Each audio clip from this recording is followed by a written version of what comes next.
Session of day 6 of World Unity Week. And today, all day, we've been reflecting on this foundation of life that is climate. And it's a really great honor for me personally to have our next panel. We're very excited about what's going to be shared here today. We have Neale, Donald, Walsh, Steve Farell, and Timothy Noe here with us from Humanities Team. So firstly, gentlemen, welcome to World Unity Week. Thank you. Thank you. Great to be here. Yeah, it's very lovely to be here. Thank you for having us.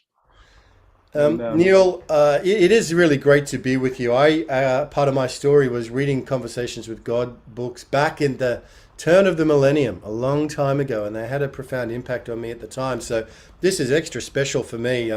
Let me just give a brief introduction to everybody who may not be aware of Neale Donald Walsh. Is a modern day spiritual messenger whose words continue to touch the world in profound ways.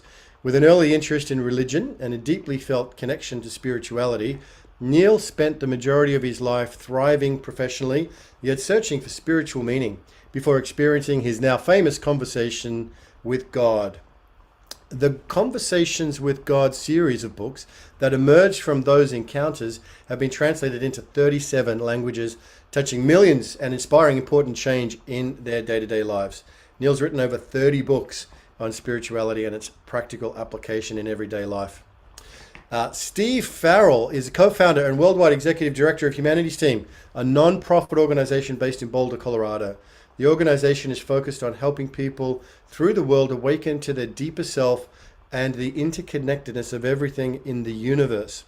Humanities Team presently has approximately 700,000 friends in over 150 countries. Some of their projects include industry-leading transformational education programs, Global Oneness Day, a day that Humanities Team created following its visit to the United Nations in May 2010. And we're going to be hearing a lot more about the amazing work of Humanities Team today, which is exciting. Timothy Noe is developer of digital strategy and non-profit resources. Timothy Noe is a student teacher of scripture, particularly how to use it to help us think about ourselves and our world in a way that makes sense, uses reason, and is beneficial for all. Timothy lives in Oregon with his family of 6 cats and is a developer of digital strategy and non-profit resources at Humanities Team. Again, welcome to each and every one of you. Thank you. Thank you, Ben. Yes. Yeah, it's great to be here. And we've got a little, if you like the idea, Ben, we can just kind of step through a program. Neale and Timothy and I have thought we could kind of start with something, and then we can go into conversation and Q&A and whatever you like. Sounds great. That sounds great. Kind of get us started here. So, first, let me again say just thank you for inviting us. Great to be here. Of course, we feel a huge kinship with Unity Earth, your summit here, 99 Days of Peace through Unity. And we're delighted that today's focus is spiritual climate of the planet, because, these are things we want to talk about.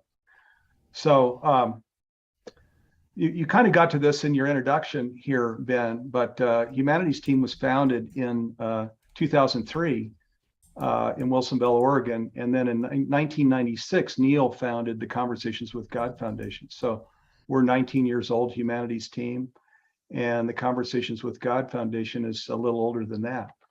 Now, we are actually in the midst of launching our biggest initiative ever, Humanities Team, the Conversations with God Foundation, Neale, Donal, Walsh. And isn't it a surprise that it perfectly aligns with what these themes are here? So we're going to fly at a very high level, but tell you about the initiative, because it's really for people that are conscious all over the planet. So we see you, all of you here, and others that aren't here as being on this level playing field that's going to make this whole thing work. So now, before I tell you about the initiative, let me start out by sharing part of how this thing got going about 8 months ago. And we were having conversations in Humanities Team with just internally, and also with Neale. And the conversations were about these, I call them front porch and back porch and living room conversations that it seems everybody is having all over the planet. where, and I'm sure all of you or most of you have been in at least one conversation like this, where you've got family or friends or coworkers or some combination of these, and everybody's kind of sitting there saying, my God, can you believe what's happening in the world today? And now we have the Ukraine, and then we still have COVID, and there's climate change, and there are fires, there are tornadoes, and there's polarity in politics, and the list just goes on and on and on. And nothing wrong with a conversation that opens up that way. The problem is the conversation is just circular like that, where it's just this oh my God, is there any light ever at the end of the tunnel here?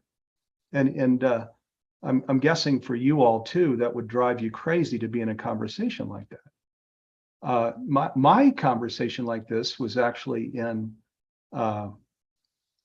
February, and it was with my four brothers. I have four brothers, so there are five brothers sitting together. We're at a retreat in Mexico.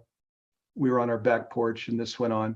One of my brothers has worked inside of humanities team, so he said, of course there's light at the end of the tunnel. I mean, this is what Steve does. And so we did bring in, of course, this whole conscious living thing. But honestly, I don't want to lead you to believe that after I had talked a little bit, that all five were like, fantastic. There is light at the end of the tunnel. We're going to make it happen. There's a way through, etc. We did not end the conversation that way. I think most of my brothers felt like, neat that there's somebody doing something. Maybe there's a little something that comes out of this, but I don't think there was this sense that there was really something substantial that was going to happen.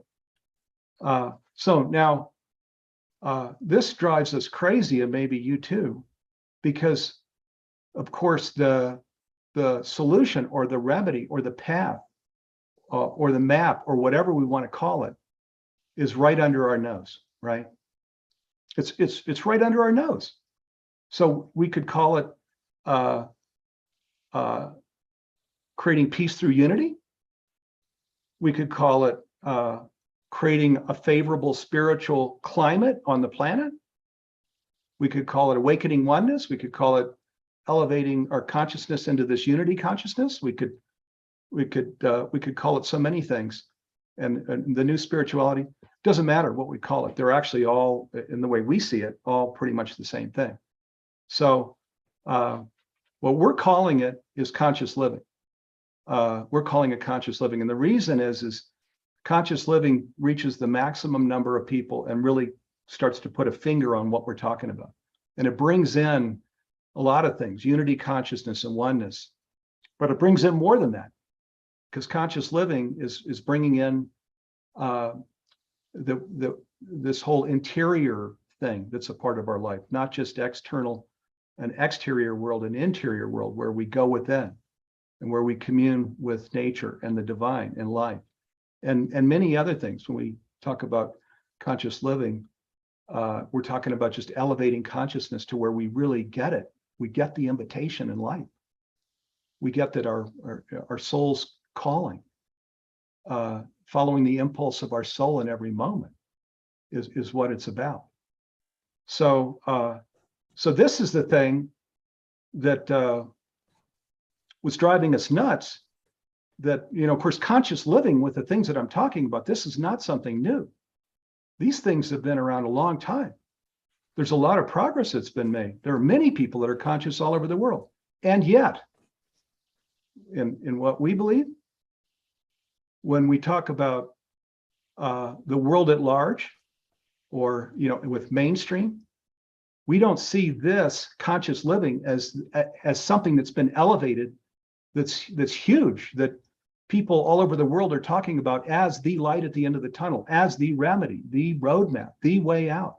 We don't see that as something that's a part of the conversation. And then up in philanthropy, even in what they call moonshot philanthropy, which is definitely this is not in the conversation either. Of, are you considering donating to causes like conscious living that most of us can't afford to go to Mars, even if this whole Elon Musk thing works. So would you want to work toward creating conscious living on the planet so that we have this habitable, sustainable, flourishing planet? So no, it's not on either level. So you can see then where I'm going with this. Where I'm going with it is, my God, and largely, I'll say, the Conversations with God books, just as Ben was sharing, that was the thing that opened me up, changed my life, left Silicon Valley, moved to Boulder. It was like, that dream, that's my dream. That's my dream. I'll help bring that into the world. So, and of course, there are many people all over the world, I think, that feel that way, where it's seeped into our life. And these things that I'm talking about, oneness and unity consciousness and interior life and things, are a part of many of our lives. And yet, a global undertaking to, in this generation, to make conscious living pervasive worldwide in this generation while we're alive. That we don't see it. It's not out there. So that's what this initiative is about. That's what our initiative is about. And I'm going to, I'll read you a couple of quotes from Conversations with God. I've actually, as many times as Neale and I have been together and done programs, I've actually never done this before. But I want to do this. I want to read a few quotes. Then I want to say a few things that I know Neale, as the author of the Conversation with God books, would never say himself, but that I believe. Okay, so here's a couple of quotes from Conversations with God. The first one is from if you know, it's a 9 series of books. Neale's has 30-something books, but there are 9 Conversations with God books. The last one, the most recent one, was called Conversations with God, Book 4, Awaken the Species. Okay, and here's a quote from that book. This, what I'm talking about, conscious living, is the most important matter facing the human race if you truly want to take advantage of being the perfect time for advancement, and it's capitalized, perfect time for advancement within your species, allowing it to continue to exist in a wonderful and pleasant version of physicality. This is the most important matter facing the human race. And then these other 2 quotes are from Tomorrow's God, where Humanity's Team is part of that conversation. In this book, it was more in the middle of this series, or a little later than the middle of the 9-book series. So here's 2 more quotes. I can assure you, all of you will awaken. That's in caps. All of you will awaken. This is part of the process of evolution, the process of rejoining the inseparable, knowing again that separation never occurred. Each of you will awaken because no part of God can be deserted by God. Okay, and then a short final quote that I'll read. There are hundreds that I could pull out, but okay, this also from Tomorrow's God. The Day of Atonement, that is @-1-ment, is near at hand. So I'm going to bring in this other thing I shared. Neale, don't think would ever share this himself, but it's my truth, so I'll share it, which is that all of us, I know this audience, every one of you, and certainly true for me, we have conversations with God all the time, right? That's part of this whole unity consciousness thing, and this conscious journey it's not some abstract thing. It's part of why we're here, probably. We get it. It's part of our life. It's not an uncommon thing at all. So then the notion, with all of the change that's going on this planet, the chaos, the challenge, that God would say, this is probably a good time for a big public conversation. And he picks Neale Donal Walsh to have this conversation. where all this wisdom is laid out. And then you have, and God even going on record as saying, all of you will awaken. The time of one minute is at hand. All these things. This is the perfect time for advancement. We're one decision away from living consciously. As said, these things are, if you're familiar with the 9-book series, these things are said over and over. And if I were God, and of course I'm not, just a little wave on the ocean like all of you, but I would do the same thing with all of what's going on in the world. My God, is this the time to create some clarity for people and lay out a little wisdom, some stepping stones of, hey, you can just, this is how life works. And here are some, you can take these steps if you wish. As you know, if you've read the series, there's not any musts, you have to, it's the furthest thing from that. It's, if you'd like to have a fulfilling life and you'd like to create a sustainable and flourishing planet, these are things you might do. It's that soft. So as you can imagine, then this initiative we're launching, I started out with this whole initiative thing. Humanities Team, Conversations with God Foundation, Neale, Donal, Walsh. Candidly, we consider all of you part of this, though you'll make your own decision. But that together on a level playing field, that we're all going to drive in this direction toward, in this generation, making conscious living the thing as a central organizing principle. It's already seeped into humanity here, there, and everywhere. We can walk around the world and these concepts are now understood.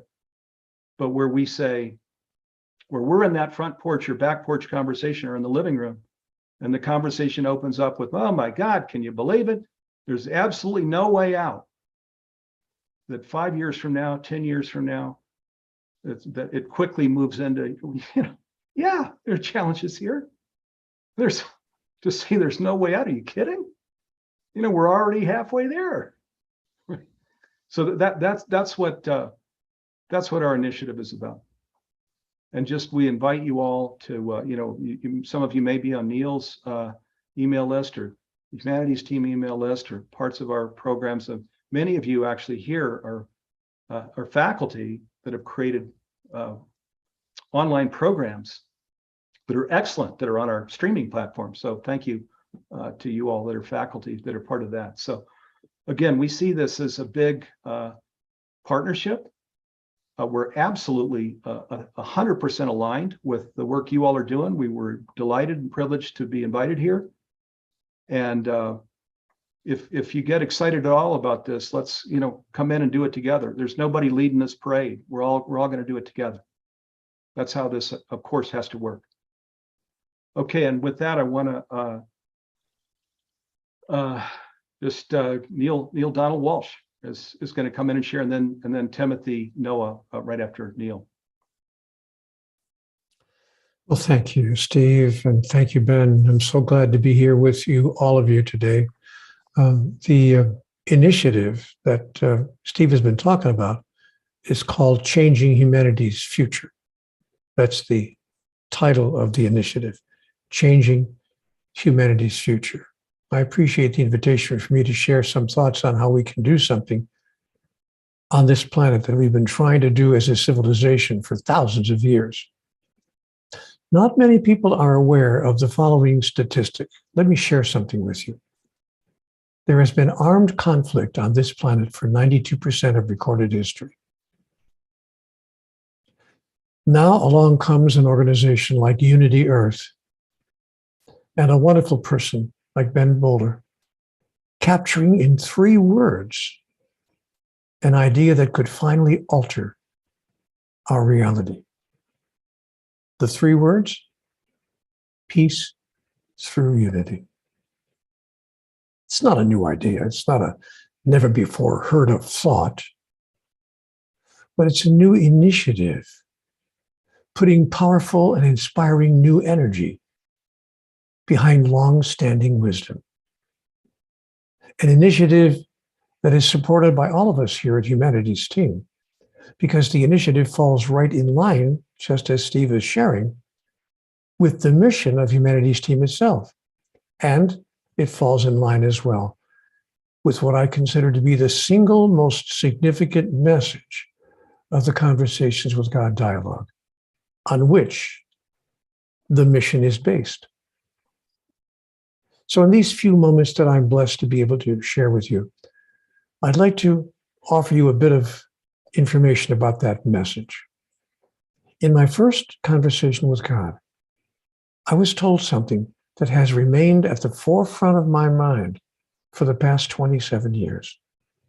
I never forgot when I heard these words. We are all one. There is only one thing, and all things are part of the one thing there is. When I heard that, I knew immediately that it was a solution to so many of the human-made problems on earth. We are all one means that we are one with each other, one with all of life, and of course, one with the divine. There's no other way to interpret it as I see it. The implications of this for the human race are staggering. If we believed that this was true, that we are all one, everything in our lives would change, everything. Everything in our religions, in our politics, in our economics, in our education, in our social construction, and everything in our personal lives as well. In our religions, we would see the end of their seemingly endless competitions for human souls. Religions would stop insisting on portraying themselves as the one and only path to God. They would insist on assisting us on our own personal path. And they would not claim to be the path, but to be a help to us on our path. They would cease using fear as the chief tool in their arsenal. They would stop teaching that unless we follow their particular doctrines, we're going to spend eternity in the everlasting fires of hell. Religions would instead be a source of comfort and guidance, of ever-present help and strength in times of need, and thus religions would serve its highest purpose and its grandest function.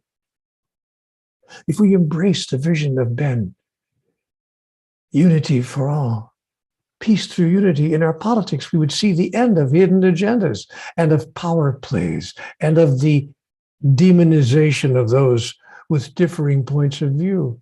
Political parties would stop claiming that their way is the only way and that they would refuse to work together. They would stop refusing to work together to find solutions to the most pressing problems. And they would move society forward by finding common ground. They would seek to blend the most workable of their ideas with the most workable ideas of other political parties, those who differ with them. Thus, politics would serve its highest purpose and its grandest function. In our economics, if we embrace this notion, this three-word notion that Ben has put before us, we would see the end of bigger, better, more as the international yardstick of success.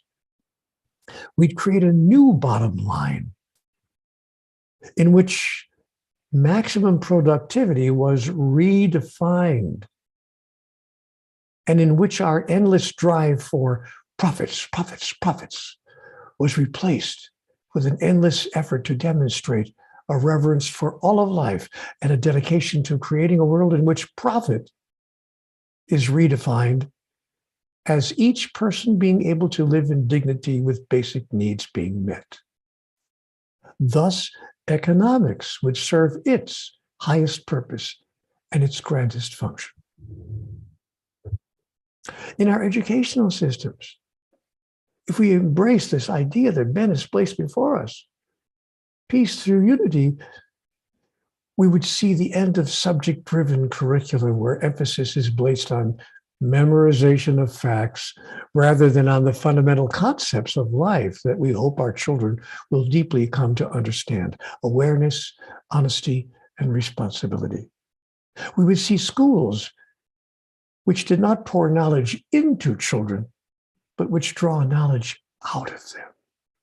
and draw wisdom out of them, because deep wisdom is contained within all of us, and children know more than we think that they do if we reach in and invite their wisdom out. Thus, education would serve its highest purpose and its grandest function. But now, let's look at what "we are all one" as a message does not mean. Because I get some pushback when I share that idea that we are all one. But it doesn't mean that what's mine is yours and what's yours is mine. The concept of oneness does not eliminate the possibility or the experience of, personal possessions or individual expression. It does mean, however, that we may find ourselves experiencing a higher level of desire than ever before to share our personal possessions with others, when we realize that there really are no others, but merely additional versions of the self. And sharing will become the highest expression of the self. But let's look at an even larger question. Why bother with all of this? I mean, why get involved in any of this? The answer? Because the climate of our time begs for it.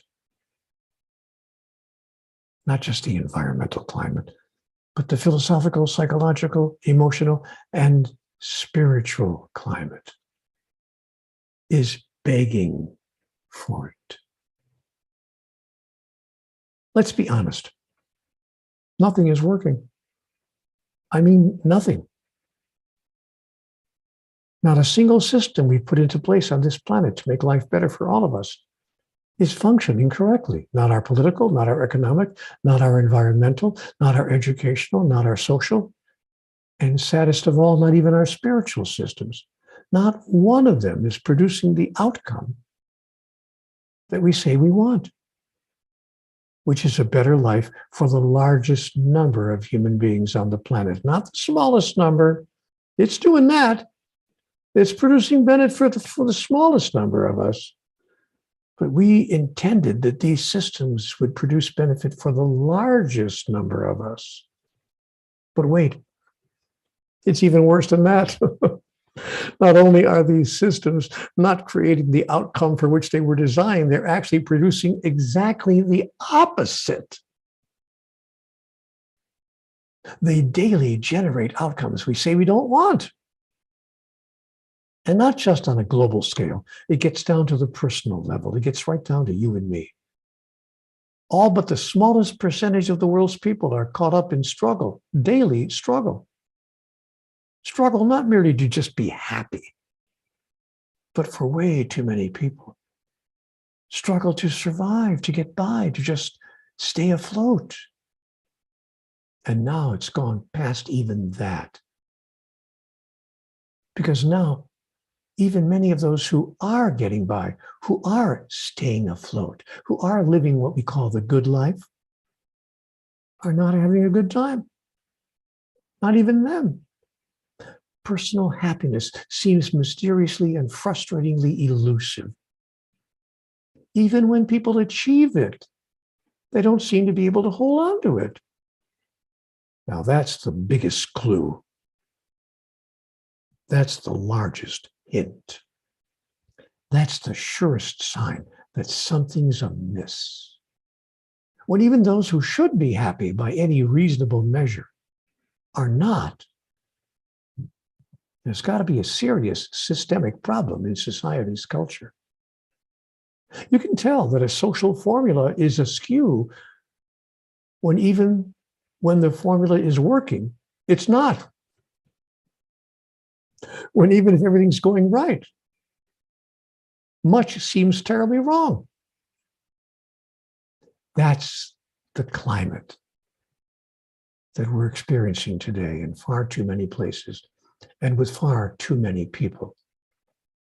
Which is why folks like Ben Bowler think it's time for a new message to be placed before humanity.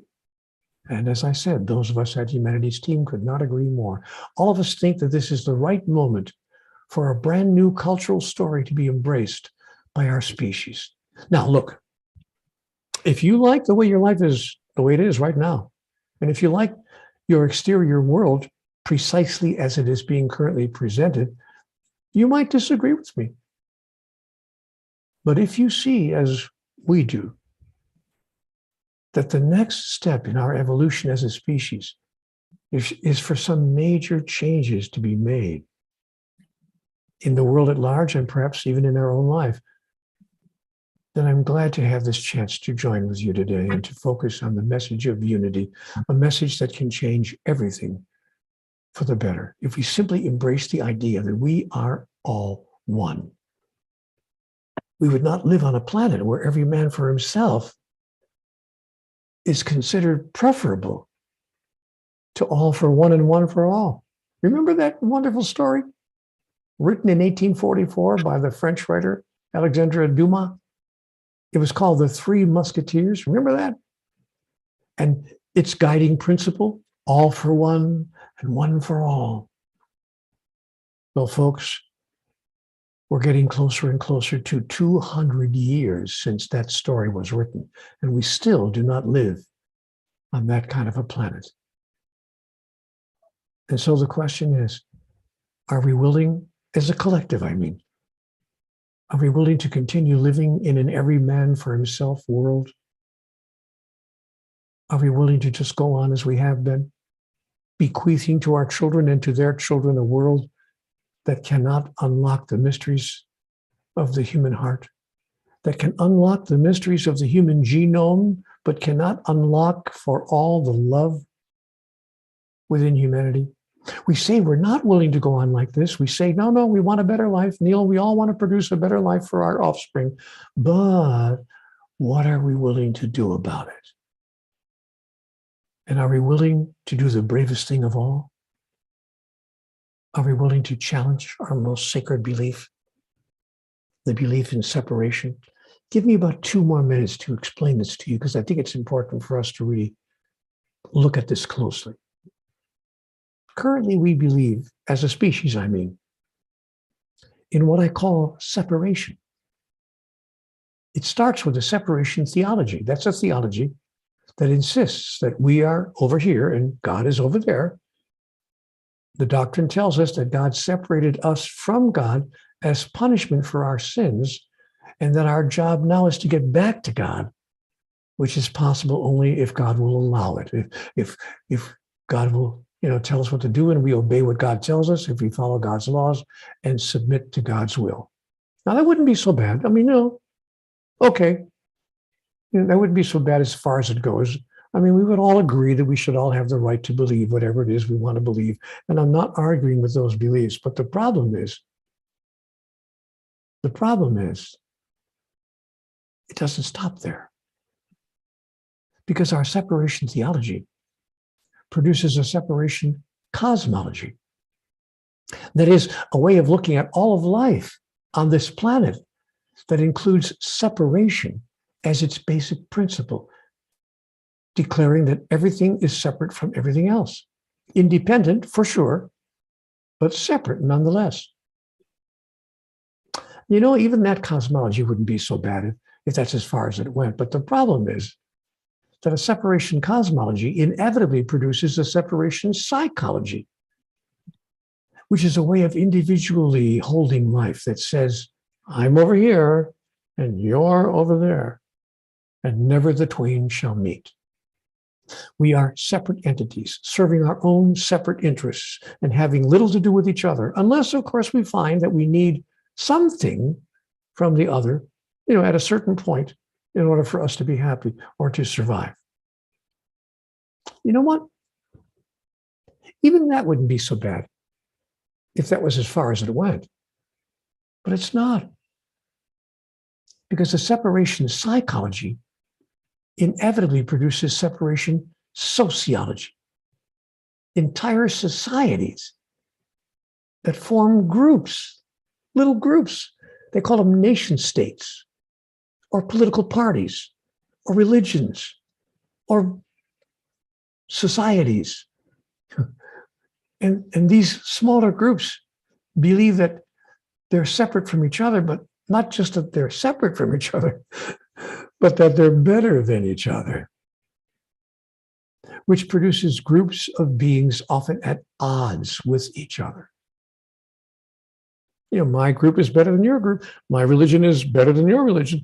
My political party is way better than your political party. My country is better than your country. This is how we think on this planet. But you know what?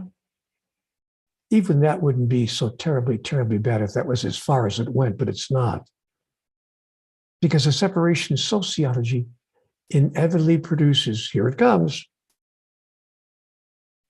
a separation pathology. Pathological behaviors of self-destruction, producing suffering, conflict, violence, and death. Death by our own hands. You think I'm making this up?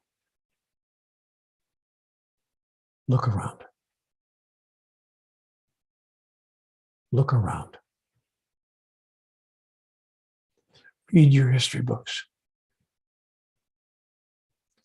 Only when our separation theology is replaced by a unity theology, a unity psychology, and a unity sociology will our pathology be healed. We must understand that all of life is one. This is your first step, and it's mine. It's the jumping off point, as Ben clearly understands, and as humanity's team has been saying as well for a very long time. This idea that we are all one, this idea of unity is the beginning of the end of how things now are. It's the start of a new creation, of a new tomorrow. It's a new cultural story. And we must be careful to tell that story with clarity and precision. We must articulate its first principle often. The first principle? Oneness is not a characteristic of life. Life is a characteristic of oneness. So, I invite you to listen carefully to your heart as you hear these words that are being shared with you today. And to ask yourself, is there something that I might not fully understand or might not have fully understood until now about life, about myself, and about God, the understanding of which could change everything? Is it time for us not to work against each other, but to work with each other? There's good news to share. There is some good news today. As the world faces economic crises, political upheaval, civil unrest, societal breakdown, environmental degradation, spiritual confusion, conflict, and war, people everywhere are finding the courage to not dismiss ideas that may not be widely embraced or practiced by all. And that's what we're inviting you to do here today. We're inviting you to not dismiss this idea, this notion, this prospect for peace, peace through unity. And I personally thank you, Ben, for stepping up and stepping out, for saying what is, saying it so eloquently, and for putting before us yet one more opportunity to move into the future for which we have all yearned, of which we all dreamed, and of which we are all capable of creating, if we choose to join with each other in unity.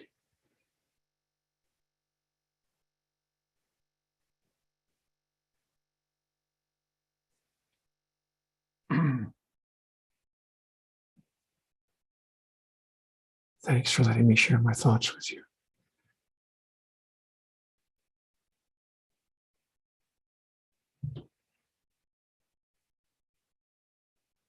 Thank you, Neale. And I guess I'll just step in here.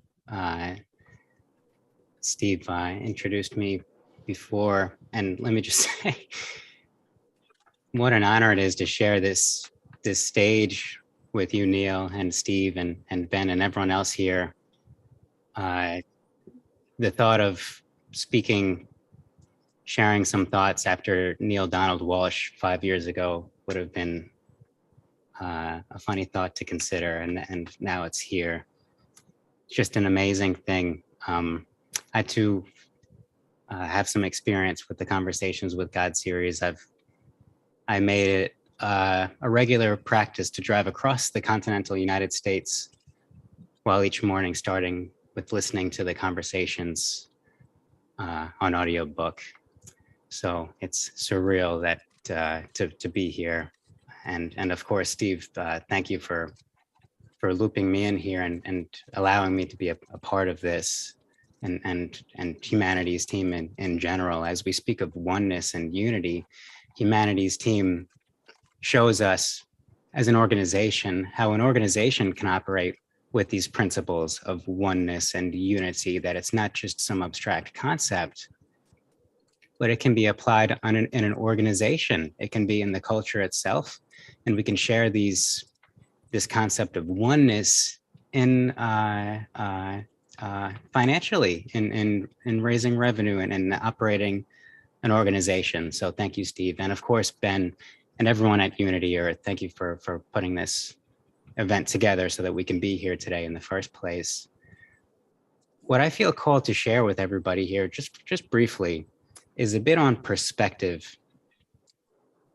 And specifically, what I'd like to invite you to consider, just to consider the possibility that if we're speaking on the climate, the nature of the climate, the spiritual climate, the global, the environmental climate, climate is generally a term applied to something that's much larger than ourselves.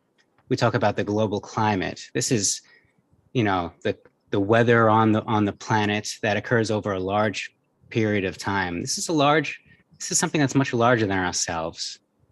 So what I'd invite us to consider is that all of the problems that we hold about the climate, let's say, about the world, all of the problems that we see out there are solved through our own perspective of them. In other words, unity itself and all of the peace that accompanies unity, rather than seeing it as a list of external circumstances that can be accomplished, we can see unity as a perspective to choose within ourselves. And it may seem like such a shift in our understanding of unity is subtle, and admittedly, it is subtle. But perhaps this subtle shift takes us from one side of the fulcrum to the other side of the fulcrum. So how do we actually do this? How does this play out? How do we change our perspective to see unity as something that we can choose within ourselves right here and now? Well, whatever problems you may hold that exist in the world, the climate change, the environmental damage, the degradation, just feel into what is involved with this. We can make this problem so large and so outside of ourselves. It can involve countless groups of people. In order to solve this, we need to elect a president. We need to pass this legislature. We need to change the mind of all these people. And there's nothing wrong with this if we're called into doing this.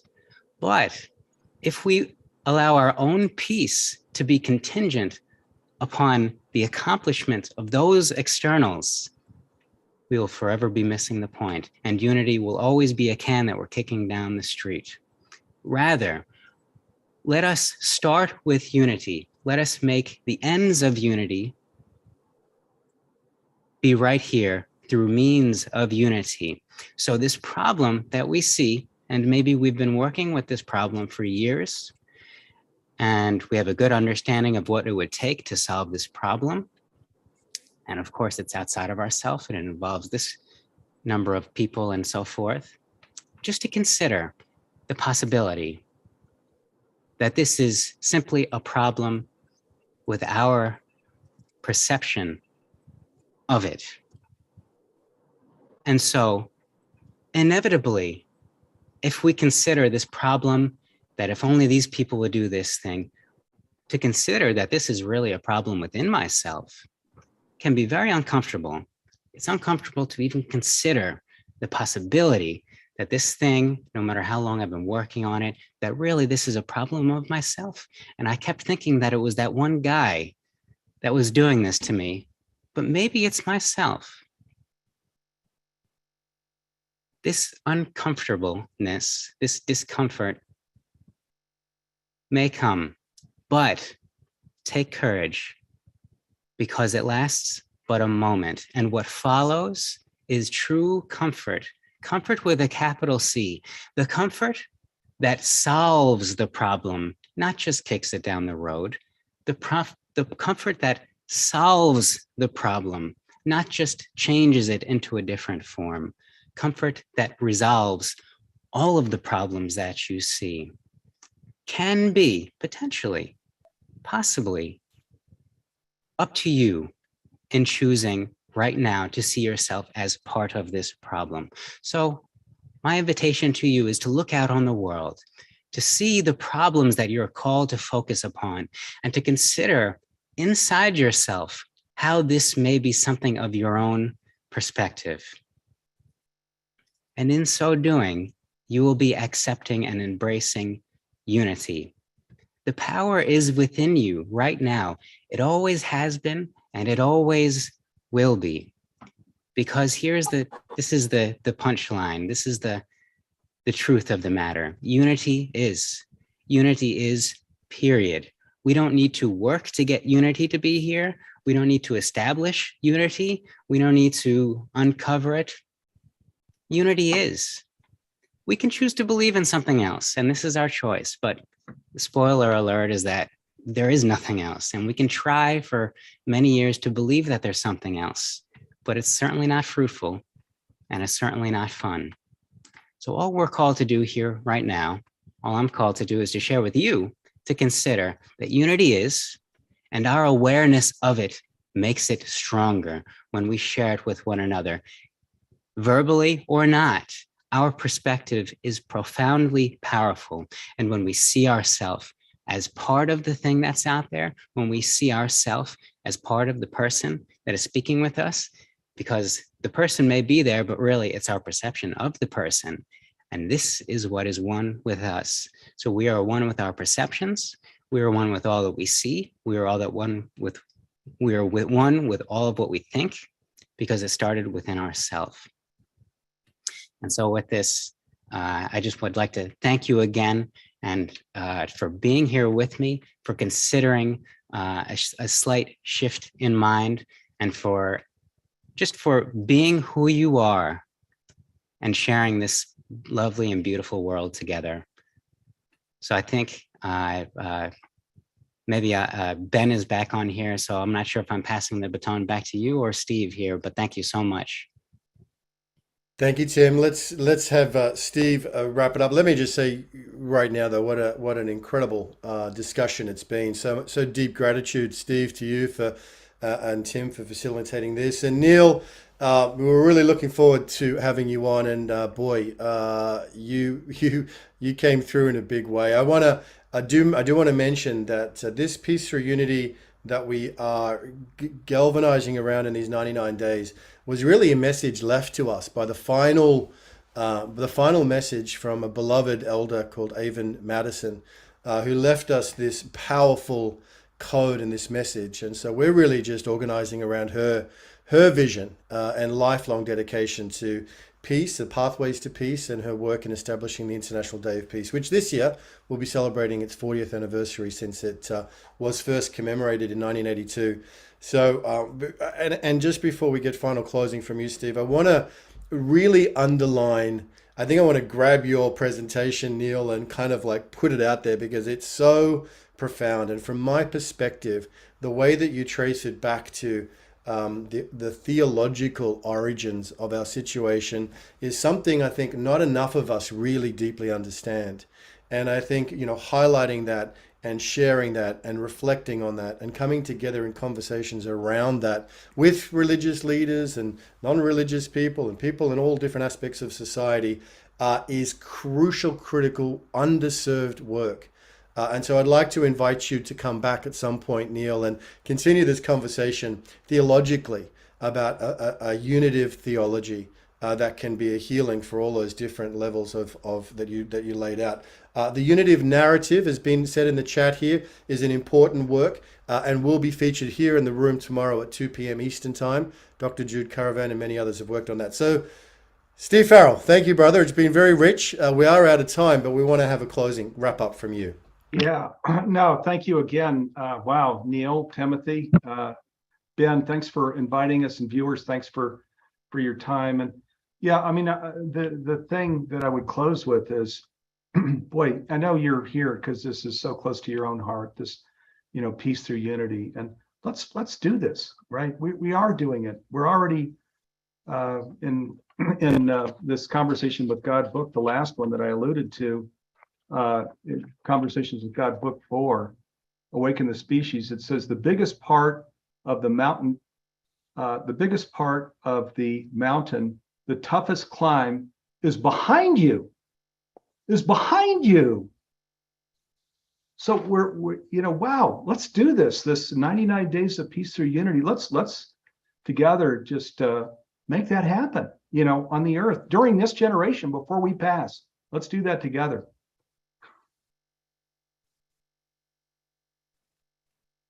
Yes.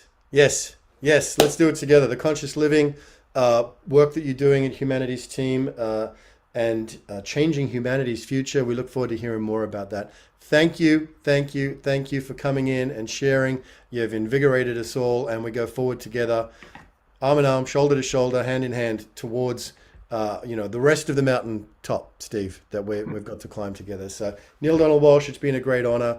Timothy Noah, it's been an honor, brother. And Steve Farell, thank you for the partnership, and on we go. Thank you, brother. Yeah, thanks for having us. Love and peace and blessings.